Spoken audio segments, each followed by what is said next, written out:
Talaga? Yeah. Oo, talaga. Nagulat ako. Talaga naman. Grabe yung game kagabi. Exciting. Siyempre, congratulations sa San Miguel Beermen. And of course, kay Mr. Arwin Santos. At least, natiyak ko na medyo bata pa ako kagabi kasi may kaba ako pero hindi ako kinatake. Grabe yung hilintira ni JD Casio kung pumasok yun, no? Tapos. Classic. Classic. Ngayon na tayo nakita ng ganong championship na natapos ng winning shot. 3-point. Pero doon mo makikita, no, talaga kahit nga malaki ang agwat ng scores ng Beermen and Alaska, nakakabol talaga. Oo.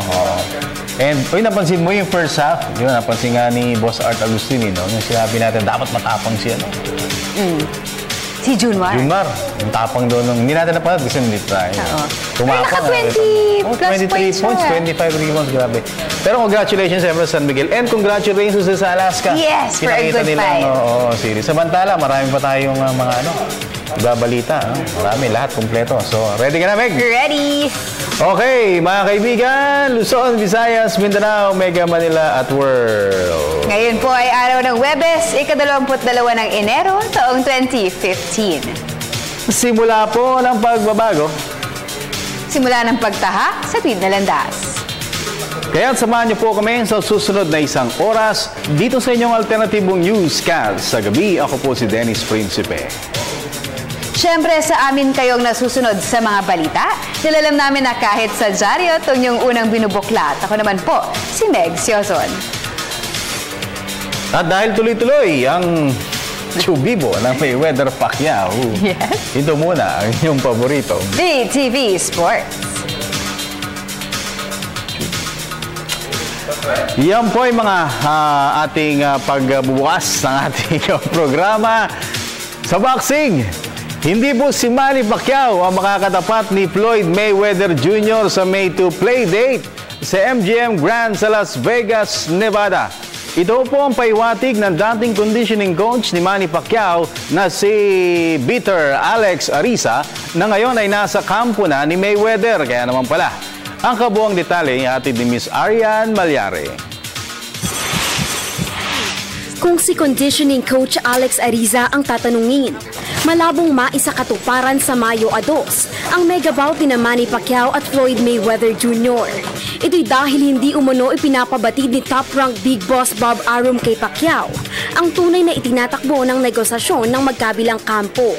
Ayon kay Ariza, may ibang agenda umano si Arum at ito ay ang ihanay ang sariling fighters bilang next opponent ni Pacquiao. I thought we had until the end of the month. Now they're saying that we're look. What did I say in November? We're fighting. Manny's fighting Jesse Vargas, and we're fighting somebody else in May 2nd. It'll be then in November it'll be Manny versus Mikey Garcia, and then get used to Mikey Garcia 2, 3, 4, 5, and 6, and whatever. But as long as Bob Arum's in this picture, you're not going to see this fight. Samantala, hindi naman itinanggi ni Ariza na pabor siya sa ipinapanukalang rematch na Mayweather at Puerto Rican rival Miguel Cotto. I'd like to see Miguel Cotto. I think that was one for me, stylistic wise. I think that was the best I've ever seen Floyd, banging it on the inside, going toe to toe, head to head, and I think that's a great fight. 160 pounds. I think there's a lot of accolades that go with going. His 6 world titles, 6 different division. But Floyd's doing what he can to try to make this happen. Si Ariza ay nagsilbi bilang conditioning coach ni Pacquiao mula 2009 hanggang 2012 bago siya sumanib sa grupo ni trainer Robert Garcia. Pero noong isang taon ay lumipat naman si Ariza sa kampo ni Mayweather. Para sa PTV Sports, Arian Malyare, Telebisyon ng Bayan. Sa boxing pa rin, hindi mag-aatubili si Pinoy Junior welterweight prospect Jason Pagara. Natanggapin ang anumang offer para sa isang legitimate world title challenge. Ito'y kahit pa sa tingin niya ay kinakailangan pa niyang sumalang sa tune-up bout bago mapalaban para sa world title. Narito ang report ni Erwin Piñano. Naniniwala si WBO International Junior Welterweight Champion Jason Pagara na kinakailangan pa niyang magpahinog bago sumalang sa isang legitimate world title bout. Pero inihahanda na rin ng 22-year-old Cagayan de Oro City Pride ng sarili sakaling magkaroon siya ng biglaang world title opportunity. Sa division ko marami din yung magagaling na boxingero eh. Si Danny Garcia, si Chase Alguire, marami sila. Pero mas maganda yung si Danny Garcia. Hindi siya nang takbo-takbo. Itataya ni Pagara ang WBO International 140-pound crown sa matchup kontra Mexican rival Cesar Chavez sa Davao City sa Pebrero 7. At dito ay inaasang mapupuno na aksyon ang salpukan ng dalawang ring gladiators. Nakita ko siya pero puro sa YouTube lang po. Nakita ko po pero para sa akin kayang-kaya ko naman po. Itong laban parating ngayong February 7, portable po ito na laban to kasi palapit na tayo sa world title.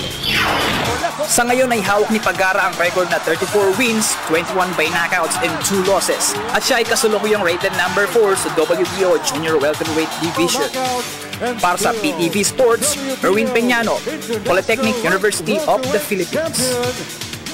Lipat naman tayo sa basketball.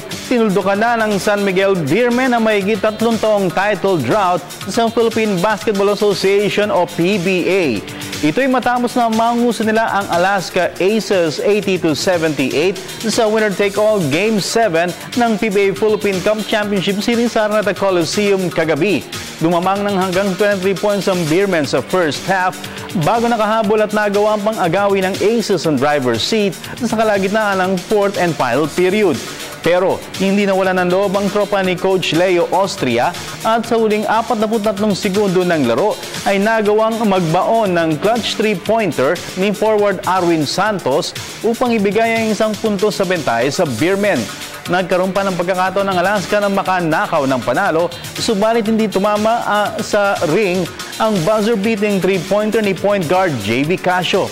Si Santos ang nahirang ng Finals MVP sa kanyang series average na 18.5 points, 9.7 rebounds at 2.5 blocks kasama pa ang 2.2 assists per game. Ito ang pang-5 All-Filipino crown para sa San Miguel Beer at pang-20 titulo naman sa liga overall. Samantala dahil sa tagumpay na tinamasa ng All-Filipino Conference, inanunsyo ni PBA Chairman Patrick Gregorio na ipapamigay nila ng libre sa mga fans ang ticket sa general admission sa opening ng Commissioner's Cup sa MOA Arena sa Pasay City sa darating na Martes. Samantala, nakatakdang simula naman ni National Coach Tab Baldwin ang pag-scout sa mga PBA players na bubuo sa Gilas Pilipinas 3.0. May report si Ms. Ria Arevalo. Sisimulan na ni newly appointed National Coach Tab Baldwin ang pagbuo sa bagong Gilas Pilipinas training pool. Nagsilbing consultant ng binuwag na national team sa ilalim ni former head coach Chot Reyes, tiniyak ni Baldwin na hindi siya magiging partisan pagdating sa pagpili ng mga players na mapapabilang sa pambansang koponan. I've got to, of course, be, very neutral when it comes to appraising the players, even though I'm very partisan in terms of which team I want to win. But the national team is my primary brief, and nothing will supersede the importance and the requirements of the national team as they develop.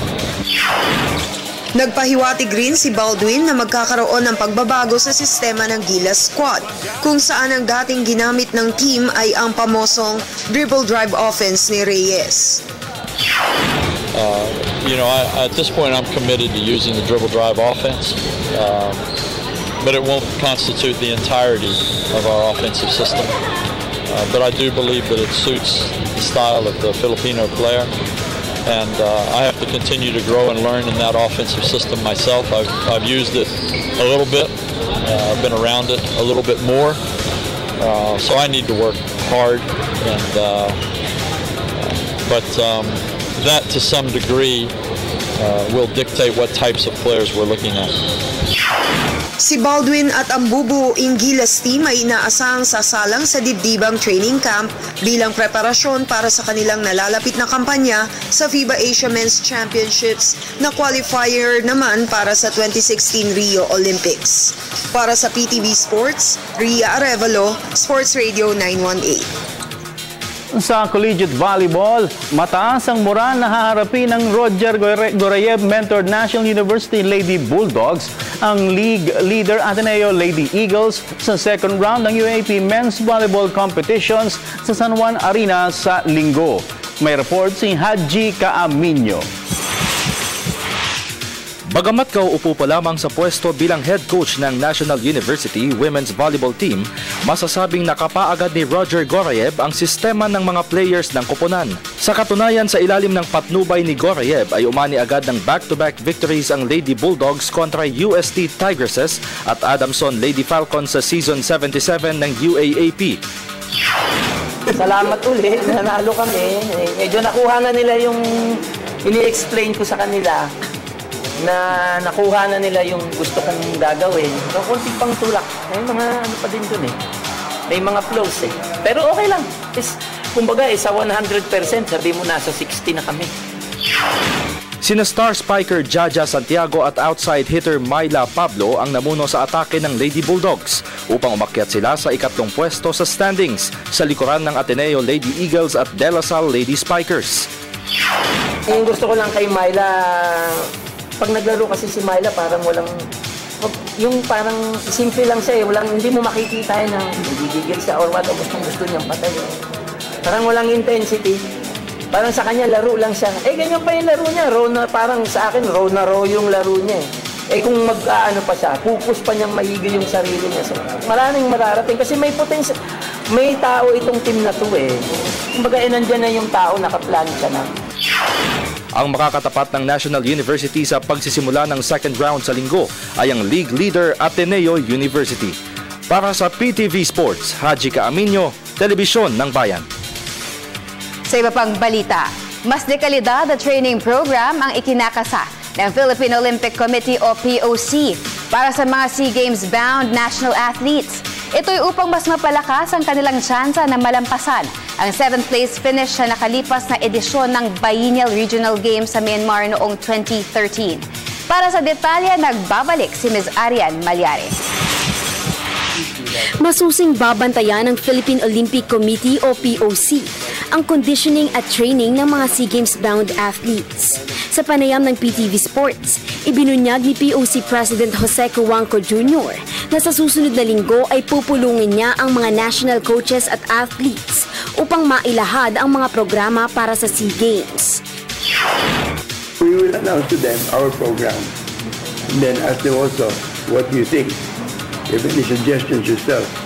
Para from the very beginning, meron na mutual understanding that we expect them to behave this way, they expect us to give them that much. Parang ganun yung gusto ko mangyari. Kasi pag nag-umpisa, wala nang complain pa. Parang you accept it. Kaya, sasabihin ko din naman, yung ayaw ng ganito sistema, you can go train somewhere else. Ibinalita rin ni Cuangco na makikipagsanib puwersa siya sa ibang mga bansa tulad ng Japan at Taiwan para mabigyan ng mas magandang training program ang mga national athletes. Usapan na magkaroon ng mutual cooperation. Sports na magaling sila, tutulungan tayo. Equipment na mas magaling sila, gano'n. Meron tayong mga magaling na sports, tutulungan sila. Ibig sabihin, parang walang nakasulat. Pero ang importante lamang ay yung kung may kailangan yung isa, kung may pwedeng humingi. Nasa 350 atleta ang inaasahang bubuo sa Philippine delegation na magpapartisipa sa Singapore SEA Games mula ika-5 hanggang ika-16 ng Hunyo. Para sa PTV Sports, Arian Malyari, Telebisyon ng Bayan. Sa kaugnay na ulat, nangako naman si Pinay Pool Darling Rubilen Amit na gagawin ang lahat para madagdagan ang kanyang koleksyon ng 5 gold medals sa SEA Games sa Hunyo. Narito ang report ni Ms. Golda Tabi Grospe. Nagbalik na sa pag-iensayo si former Women's World Pool Champion Rubilen Amit. Ito'y bilang preparasyon para sa pagsuong sa hamon ng Southeast Asian Games sa Singapore sa Hunyo. Ayon kay Amit, kinakailangan niyang sumalang sa matinding training upang matiyak na makakapag-uwi siya ng gintong medalya sa Singapore Showpiece. I'm expecting 2 tournaments before the SEA Games. So, it will be parang a tune-up din for the SEA Games. Well, ako kasi talaga, I believe in, just giving your best effort in the preparation. Kumbaga, parang winning will just take care of itself. So, parang wala pa talaga akong kumbaga, hopefully talaga we will perform well as a team kasi inaasahan din talaga ang Billiards dito sa SEA Games to give medals. Samantala, naniniwala naman si Amit na sa pagtutulungan ng mga national athletes ay makakayang higitan ng Team Philippines ang 7th place finish sa Myanmar SEA Games noong 2013. Ito'y kahit pa nabawasan ng bilang ng mga sporting disciplines na malimit na pinaguhugutan ng gold medal ng Philippine delegation sa Biennial Regional Meet. Siyempre, sad ako na parang mas masaya kasi the more the merrier. It would be nice sana if the whole team could go and compete and just be cheering each other on. Kaso lang, yun nga, since konti lang kami, then we have to face reality na meron talagang mga may iwan and meron, but naman kami as a team naman, we're praying for each other na hopefully lahat naman maging successful sa paglaban doon and again, bring honor and bring medals to the country. Ang 33-year-old na si Amit ay kumolekta na ng 5 gintong medalya sa nakalipas na 5 edisyon ng SEA Games. Para sa PTV Sports, Golda Tabid Grosbe, Telebisyon ng Bayan. Samantala, kumpirmado na ang partisipasyon ng Philippine football team sa Singapore SEA Games sa Hunyo. May report si Ms. Ann Camoviñas. Tiyak na ang pagbabalik ng Philippine football team sa Southeast Asian Games ngayong taon. Ito'y matapos na lumiban ang pambansang koponan sa nakalipas na edisyon ng Biennial Regional Games noong 2013. Sa panayam ng PTV Sports, kinumpirma ni Philippine Football Federation General Secretary Edwin Gastanes na kumpleto na ang roster ng SEA Games bound national team kung saan 7 sa kanila ay nagmula sa Philippine ASCALs. We have about 6 or 7 players who are members of the national team or the ASCALs. And we have outstanding players from the UFL clubs and from the colleges, which our coaching staff have selected to form the initial list of players that will compete in the SEA Games in June 2015 in Singapore. Kumpiyansa rin si Castanes na makakayang makipagsabayan ng Philippine 11 sa Southeast Asian counterparts dahil na rin sa dibdibang training at kabi-kabilang tune-up matches na kanilang pinagdaanan. We are passionate in preparing all our national teams, especially our Philippine ASCALs and the under-23 or under-22, which is a feeder to the national team. And we think we have a very competitive team come March, come June, U22 and U23, and we think they're going to make good. Ang mga national booters ay huling naglaro sa SEA Games noong 2011 kung saan nalaglag agad sila sa group stage. Para sa PTV Sports, Ann Camoviñas, Sports Radio 918. Punta naman tayo sa international sports scene sa basketball. Patuloy ang impresibong performance ng Atlanta Hawks sa regular season ng National Basketball Association o NBA. Sa pangunan ni point guard Jeff Teague na tumikada ng 17 points at 11 assists, napantayan ng Atlanta ang franchise record ng 14 consecutive victory sa pamamagitan ng pagdomina sa visiting team ng Indiana Pacers 110-91 kanina. Bukod kay Teague, 5 players pa ng Hawks ang miscore ng double figures habang si shooting guard CJ Miles naman ang namuno sa opensa ng Pacers sa kanyang 18 markers. Mula sa 52-41 lead sa halftime ay nagawang palubuhin ng Atlanta sa 24 points ang kanilang bentahe papasok ng 4th and final period at mula dito ay hindi na nakabalik pa sa laban ang Indiana. Dahil sa panalo, lalong humigpit ang kapitang Hawks sa ibabaw ng Eastern Conference standings sa kanilang record ng 35 wins against 8 losses. Samantala, narito naman ang iba pang mga tampok na balitang sports sa labas ng bansa. Sa report ni Ms. Judith Caringal.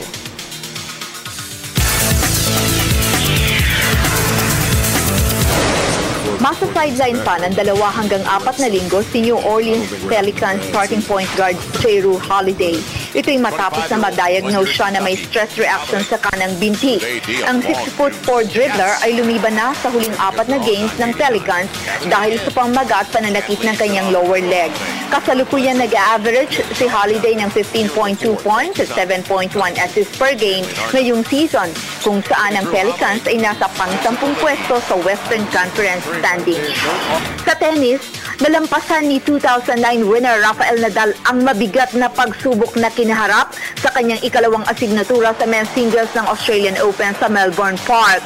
Kagabi ay nangailangan ng third-seeded Spaniard ng 5 full sets bago niya napatalsik si American qualifier Tim Smith-Sek 6-2, 3-6, 6-7, 6-3 at 7-5 sa second round ng season opening Grand Slam tournament. Walang hirap na inangkin ni Nadal ang opening set, pero binagabag naman siya ng pananakit ng binti at sikmura sa sumunod na 3 sets. Sa kabutihang palad, nakabreak si Nadal sa 11th game ng 5th and deciding set at nagawa niyang tuldukan ng laban sa kanyang ika-4 na match point. Ang laro ay tumagal ng 4 na oras at 12 minuto. Sa Australian Tennis Open pa rin, pasok na sa third round ng women's singles si Canadian rising star Eugenie Bouchard. Ito'y matapos na dispatsahin niya si unseeded Kiki Bertens ng the Netherlands sa straight sets, 6-love at 6-3 kagabi. Binlangko muna ni Bouchard ang Dutch rival sa opening set bago siya nakabreak ng 2 pang beses sa sumunod na set. Ang susunod na makakatapat ni Bouchard ay si Caroline Garcia ng France na nagwagi naman laban kay Stephanie Vogel ng Switzerland. Target ni Bouchard na makasungkit ng kauna-unahang career Grand Slam singles title. At sa cycling, kinopo ni Juan Jose Lobato del Valle ang top honors ng second stage ng Tour Down Under sa Australia. Kagabi ay umatake ang 26-year-old Spaniard sa final climb at naungusan niya sa isang bunch finish sina South African Darrell Impey at Australian Nathan Haas. Kinumpleto ni del Valle ang pagpital sa 150-kilometer race sa clocking na 3 hours, 42 minutes and 24 seconds upang makamit ang kanyang pang-siyam na career stage victory sa professional cycling circuit. Dahil sa panalo, umakyat si Del Valle sa ikalawang pwesto sa general classifications, 3 segundo sa likuran ni current overall leader Jack Babridge ng host country. Para sa PTV Sports, Judith Caringal, Sports Radio 918. Ay! Na-excite ako dun kay kay Tab Baldwin as head coach ba siya for the head Gilas? coach siya ng Gilas. And sino kaya yung mga pipiliin for the 3.0 cast of Gilas Philippines? Tingin ko mga sigurado dyan, baka si Junmar, pwede sa MVP, diba? Si Killing Reese, baka si Slaughter, diba? At sino pa? Alvin Abueva kaya? Arwin Santos. MVP. Pero wala ka ng shooter. Tsaka puro may hilig sa bola. Shine. Paul D, pwede rin. Paul D. Oo, Jeff Chan, shooter. Matagal pa yan, mahabang proseso. Pero sabi nga ni Coach Tab, kanya nang papanoorin yung mga games. Mag-i-scout na siya kung sino pwede rin sa kanyang sistema. Pero mamaya, meron tayong mahabang interview sa kanya. Maririnig natin from him kung ano yung mga plano niya. At Paul Lee, nakakwentuhan din natin. Tungkol saan kaya yan? Kumusta yung naging pakiramdam niya after na matalo sila nung Alases? Siyempre masaklap, Pero yun nga, parang karamihan siya yung sinisisi. So mamaya malalaman natin yan kay Polly. At siyempre, ang ating Facebook messages and kanilang mga calls. Mamaya magkakakwentuhan tayo. Yan at marami pang iba. Sa pagbabalik ng inyong paboritong PTV Sports. At nagbabalik ang pinakamalawak na sports newscast sa bansa, ang PTV Sports. Hello!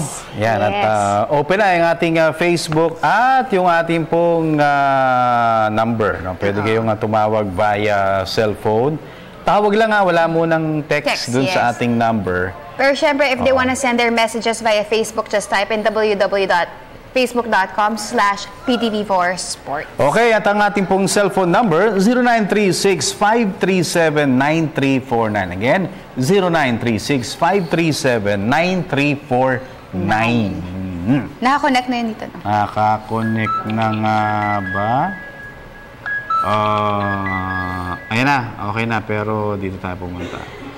Yan, meron na. Ano, sagutin muna natin? Yes. Eto, sige. Okay, ayan. First caller natin, Meg. Yes, hello. Good evening, PTV Sports. Sino po sila? Uy. Babae. Yan, hello. Si Carmely Hamor po, ng Santa Cruz, Laguna. Sino po sila? Carmely Hamor. Miss Hamor. Ano yung first name ni Miss Hamor? Mrs. po, Mrs. na po. Mrs. Boses Miss kasi. Oo, dalagang-dalaga. Oo, Mrs. Ano po first name natin? Tinatanong lang po ng Mr. ko kung sino-sino daw po yung lineup na bagong Philippine team. Wala pa. Nagsiscout pa lang sila. Oo. With their new head coach, Tab Baldwin. Yes, Mrs. Hamor, nag-call waiting ka. Ayun, nag-call waiting siya. Hindi matawag sa kanya. Oo. Lakas ni Mr. sa kanya. Pinatatanong Inutusan. ni Mrs. Si Dart! Tanong Ikaw nga nga kay tumawa. Dennis. Hindi, joke lang, Mrs. Amor. Sa ngayon, wala pa. Dahil, yun nga, nakakwentuhan namin yung ating head coach, si Tab Baldwin. At mamaya, ma'am, at saka sir, abangan po ninyo. Siguro, 5 minutes from now, play natin yung naging interview natin kay Tab Baldwin. Yes. Okay, sa tawag Samantala, isa pang tawag tayo ulit. Okay. Ay, siya uli. Hindi siya pa siya, nandyan pa siya. Hello po. Hello? Hello? Miss Hamor? Ay, Kinausap muna niya yung call waiting. Oo, ayan. Sige. Facebook muna Baba siguro muna tayo. natin. Sige, Facebook. From Keno. Naglo-load pa siya. Pero bago yan, meron ng bagong import na Meralco. So, halos kompleto na yung mga import, for Meralco, si Josh Davis. Oh my Josh. Anong niya? Anong statistics with him? Si Josh, teka, tignan ko kung meron tayo ritong kodigo. Sige, basahin muna si ating... Suki natin to si Dennis Castellano. Tukayo Dennis at Ganda Meg. Tanong ko lang po kung complete na ba yung lahat ng import? Halos. Sino-sino sa bawat team? Pabati naman yung malapit kong kaibigan si Jericho Radok at Castellano family at Miss Meg pa fan sign. Salamat. Ayan. Sige. Madami akong utang na fan sign. Oo nga Etong si Josh Davis, dating stalwart ng San Diego State. Okay. At siya yung last cut ng San Antonio Spurs. Sabi nila parang kamuka at parang maglaro na Kawhi Leonard ng San Antonio Spurs. Magaling Talaga. Shooter din siya. Ang tawag nga sa kanya, Meg, Kawhi 2.0. Mas upgraded? Oo. Para mas upgraded. Kung 2.0 siya, siya? Shooter. Ha? Kung parang si Kawhi. Hindi, more on rebounding nakalagay dito sa ating kodigo. So, yun. Good luck sa Meralco. At least ako si Coach Norman ng import habang nasa States.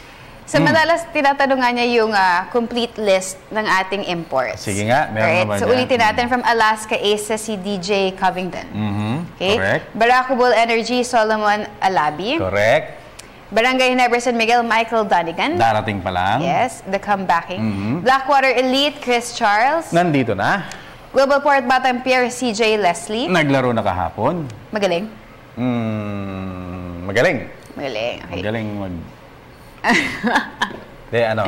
medyo kakarating lang, so hindi pa siya, nag-a-adjust. Masusuka talaga. Kia Sorrento, Peter John Ramos. Andito na rin, katabi na nga ni Congressman Coach, playing coach. Manny Pacquiao. Yes. Meralco Bolts, Josh Davis. NLEX Road Warriors, Al Thornton. Umalis. Kasama yung NLEX, nagpunta sila ng Dubai. Kamusta na ang Dubai? Natalo sila second game? Huli. Bukas ka, mag-update tayo. Makakuha tayo ng update kay Mr. Ronald Dulatro, yung team manager na kaibigan naman ng PTV Sports yun. Yes. Sino Pure pa? Food Star Hot Shots, Daniel Orton. Sa February 1 ang dating, pero 2 games gagamitin muna si Marcus Blakely. Yes. Rain or Shine Elasto Painters, Rick Jackson. Nandito na rin, dumating na. San Miguel Beerman, sino nga ba yung sa kanila? And si sure na to. Arinze Onuaku, nakikipag-negotiate pa sila. And then, of course, Talk and Text, Tropang Texters, si Richard Howell. Nandito na yan. Okay, so basa pa, Meg. Punta ulit tayo sa Facebook or call muna tayo? Call. Baka meron. Tignan mo kung merong tumatawag. Meron. Incoming. Okay. Yan. Go ahead, Meg. Hello. Good evening, PTV Sports. Sino po sila? Sherwin Carpio. Sherwin Carpio. Sino po ulit? Sherwin Carpio. Sherwin. Di ka saan si Sherwin? Taga Marilao. Uy, Marilao. Ano po ba paglilingkod namin sa inyo? Tatanong ko lang kung nasaan si Benedict Fernandez, dating FEU tama raw. Sino? Benedict Fernandez, dating FEU tama raw. Benedict Fernandez. dating FEU. Sherwin, right now wala pa tayong alam kung saan yung exact whereabouts, so to speak. Pero magtanong tayo, magtatanong kami ngayon and hopefully masagot natin within tonight, kung naasan nga itong si Benedict Fernandez ba? Tama ba, Sherwin? Benedict Fernandez. Ha? Ano pa yun? Benedict Fernandez. Oh, tama, di ba? Benedict Fernandez ka, di ba? Fernandez. Okay, Sherwin, may tanong ka ba?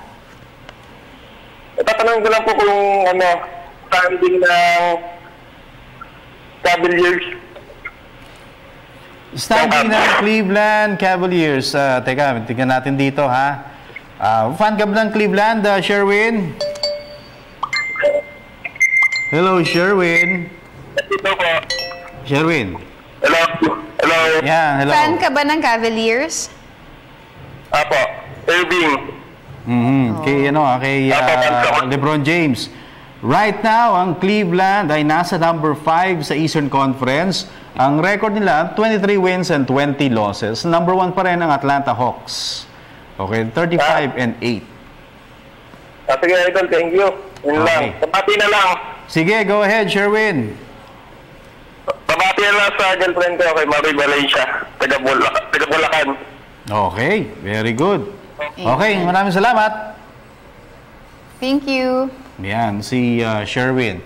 Okay, so mag-play muna tayo. Play natin yung kay Tab Baldwin. Okay. Yung naging interview natin sa kanya. Kahapon lamang ito, no? Diyan, pagkatapos po nung kanilang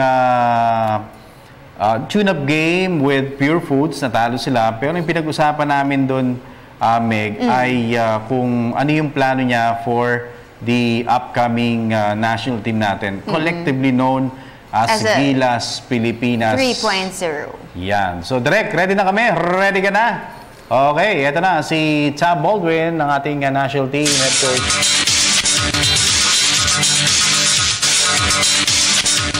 Of course, be very neutral when it comes to appraising the players, even though I'm very partisan in terms of which team I want to win.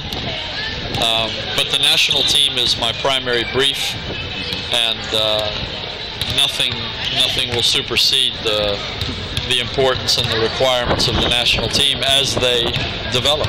And but for right now, we're a long way off from anything significant happening. So I'll continue to work with TNT, and I'll mix in Gilas responsibilities as they arise, and mostly it'll be planning and meetings. Yeah, there won't be anything on the court. Obviously, I don't have a pool. I don't have players. So everything is just in meetings and planning, and I think that the management people will be the ones that will talk about developments in our preparation plan as they evolve. And so, they would be the guys to talk to. When it comes time to talk about performances and players and such as that, coaches, then I'll talk about that. But Coach, when it comes to your coaching staff, will you handpick them, or do you already have possible names which will join you in? Again,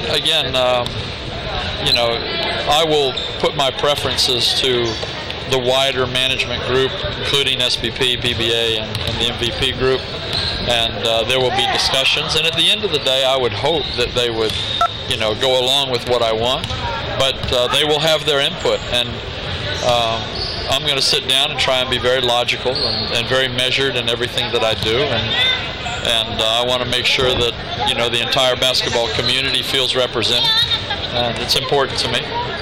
But I also want to make sure that we get people that can do the job. So at this point, there's no names. Only Jimmy's name has been announced, and that's exciting to have a player of his stature and caliber move into coaching, and he will be valuable. He will be valuable, maybe not in traditional coaching sense of game coaching and such as that, but he will be valuable in terms of his insights into players, his experience as a player, his relationships with the players, and he's got a lot to learn, But he's, as we all know, he's a very clever guy.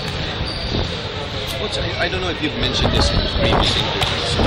Could you give us a general idea of the kind of team you want to see for Gilas 3.0? No, I can't.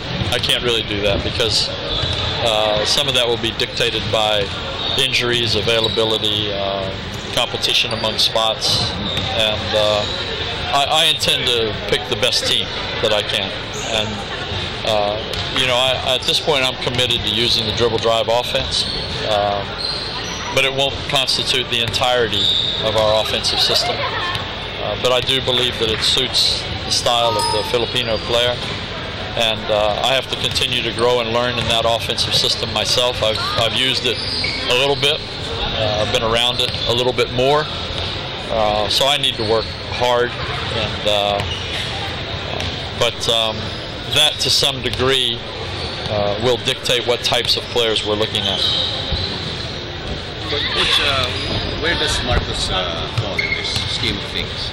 Marcus is a naturalized player right now, so he will be used wherever there's a need for him to be used. And immediately, that's going to be the Southeast Asian game. It seems that way. I haven't really been a part of that structure yet, but as I've said to everybody, I want to be. I want to be involved in every SBP team, right down to the lowest age groups, and be involved with the coaches. Do everything I can to help. I don't expect to control everything, but I do expect to have input. I do expect to be consulted. And everybody has agreed that that's a good idea.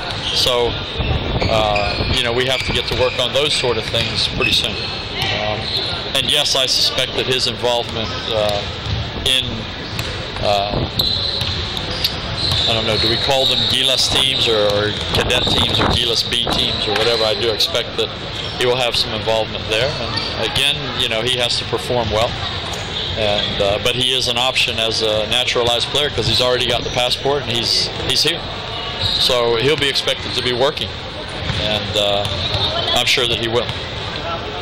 Coach, what's your ideal number of players in terms of your first training pool? I have no idea, and that will be dictated primarily by every player being in the pool that I believe could potentially make our team better.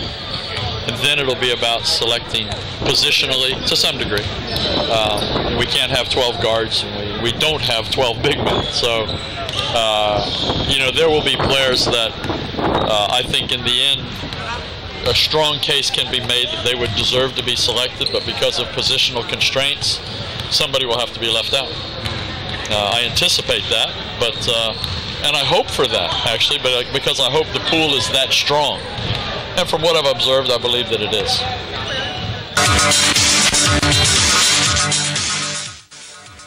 Okay, yun si Coach Tab Baldwin. Sabi nga niya, hindi niya kokontrolin lahat. Hindi siya yung, may input siya, pero he will make sure na lahat ng sides, lahat ng grupo well represented. Yeah, sabi nga niya, he will create the best team or pool for Gilas. At the same time, ano yung sinasabi niyang dribble drive offense? Sabi niya, yun ang gagamitin niya initially kasi doon nga sana yung mga players natin. Nalagyan niya ng mga inputs na mga sarili niyang diskarte. Pero sabi nga niya, hindi niya masasabi kung anong talagang specific system na gagawin nila. Well, wala pa siyang mga players kasi. No? In the meantime, Meg, mag-break lamang muna tayo at when we continue, si Paul Lee naman. Nakakwentuhan natin. Yan at marami pang iba. Sa pagbabalik ng PTV Sports. At nagbabalik ang PTV Sports. Okay, at kanina yung kay Benedict Fernandez, may nagtatanong sa atin, I think player ata ito ni Boss Danny Espiritu. No? Huli siya naglaro sa PBA for Barako 2 years ago. So medyo matagal-tagal na. Tapos nag-ABL, I think 3 years ago, 4 years ago. Tapos nag-ABL siya. So, currently nasa ABL siya? Oo. Ngayon, hindi pa natin masabi, but we're trying to follow it up. Ayun, nasa Baguio na pala, may restaurant na minamanage. So, nag-business na siya. Yun yung nasa nagbabasketball. Ito yung tayo-tayo buhok, si Benedict Fernandez. Parang may pagka-Joseph Yo na hindi Joseph Yo. Oo, yung dating lang, Joseph Yo. Pero magaling yan. Si Benedict Fernandez. In the meantime, bago tayo mag-poly, sige, isang basa muna, Meg. Yes, punta tayo sa Facebook from Banonoy Marcelo.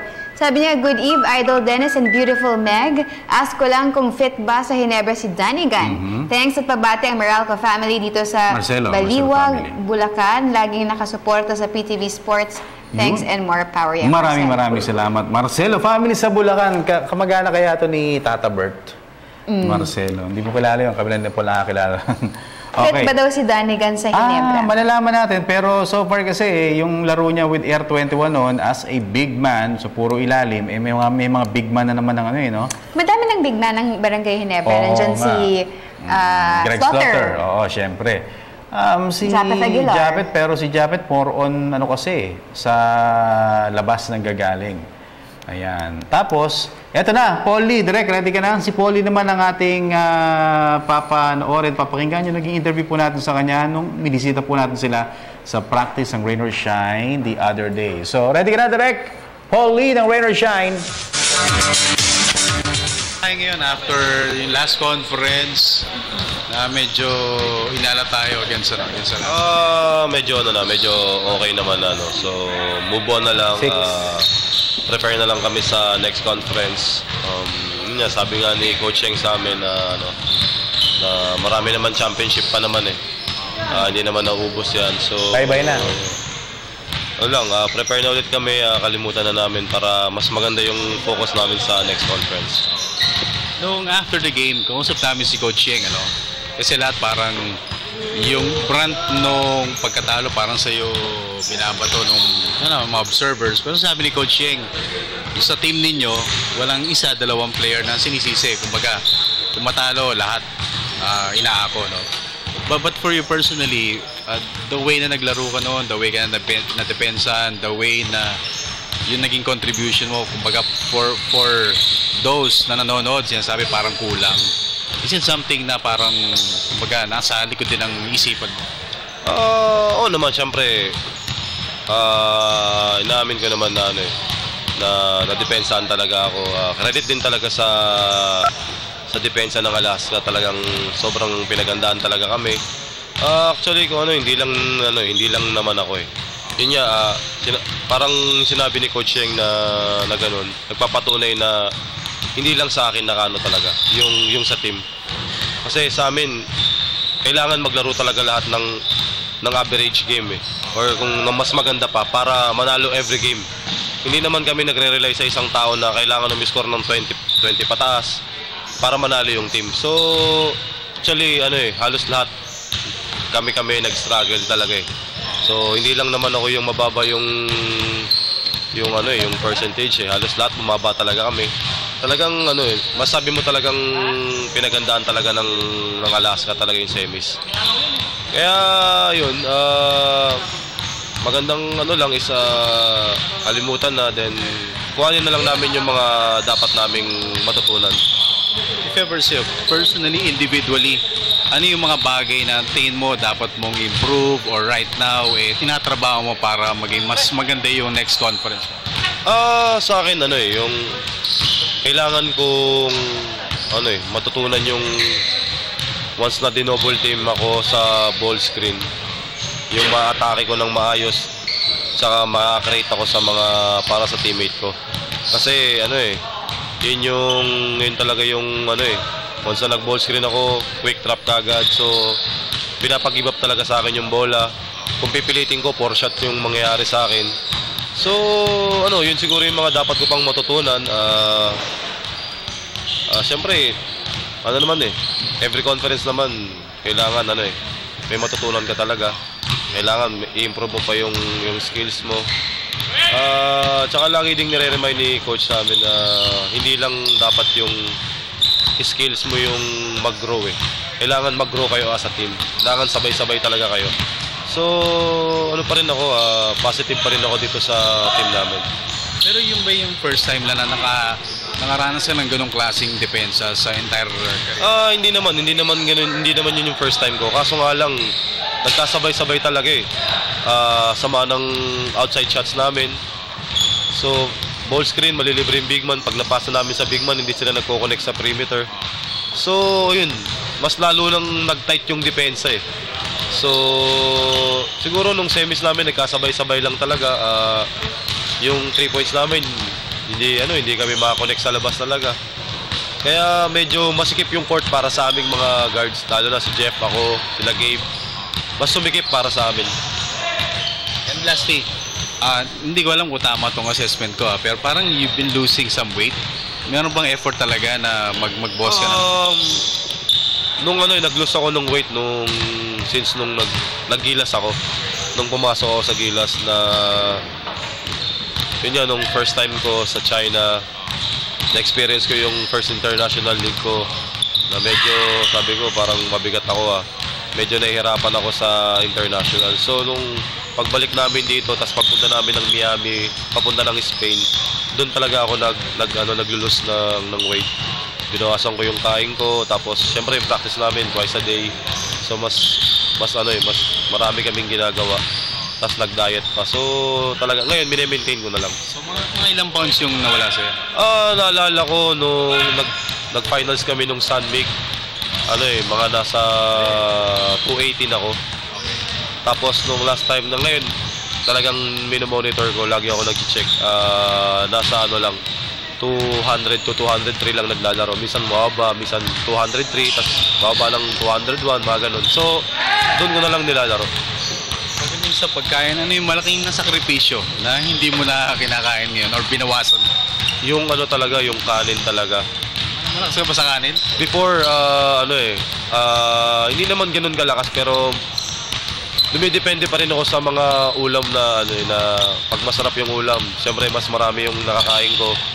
So ngayon, kahit na masarap yung ulam, nalilimit ko na talaga Mas napipigilan ko na yung sarili ko or nagiging automatic na sa akin.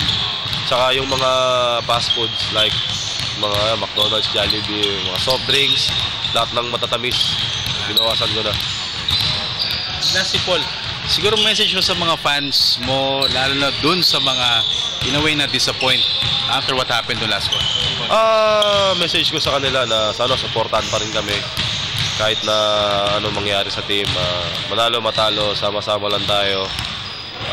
Ginagawa naman namin yung makakaya namin para lang mapasaya kayo lagi. Hey, Pauline! Yes. Naging very fruitful sa kanya yung experience niya with international competitions.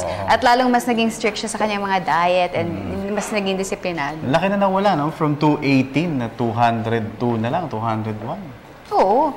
Especially if yung galing siya sa injury, lumaki siya talaga nun. Correct. Hindi ko nga natanong kung tinatakam ba siya ni Bo Belga, tsaka ni extra rice. Jay Argenian, kung pinapakain ng extra rice. Parang hindi na rin extra rice sila Bo Belga ngayon. Di ba nagtitrim down sila Ayun nga Okay. So, Meg, naabot na tayo na oras. Siyempre, binabati ko yung mga friends ko sa Batangas. Sila Norman Apeñas and si Richard Bonda. May-ari sila ng The Other Place Restaurant.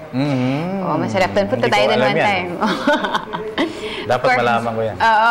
Thank you. Siyempre sa Pampered Pooch, premium organic shampoo available at Pets Express Dog and the City and leading pet stores nationwide. Cosmo Culture for my clothes. Mr. Amis Tumang ng Amazing Playground. J. Lucera for Hookup Watches. Mr. D. Friend of California Bow, located at 11th Jamboree Street, corner Kamuning Road, Quezon City. St. Luke's Medical Center, Miss Babes of Dermesthetics, Frank and Marcel Graphics, My Jewelry Box, and of course, Print Couture. And syempre, Amis Tumang again for my jacket. Amazing Playground. Hindi ko nasuot yung akin. At bukas, pwede pa naman pwede pa. And kay Mr. Ronald Dulantre ng NX, Josel de Guzman ng Globe, maraming salamat din. And to my wife, Queenie, I love you. Thank you for watching. And kina Zian and Prince Zoe. Pansamantala mga kaibigan, ito po muna ang inyong PTV Sports at Sports Radio. Kalas na tayo. Ako po si Dennis Principe. Meg Siozon. Until tomorrow, PTV Sports. Bye-bye.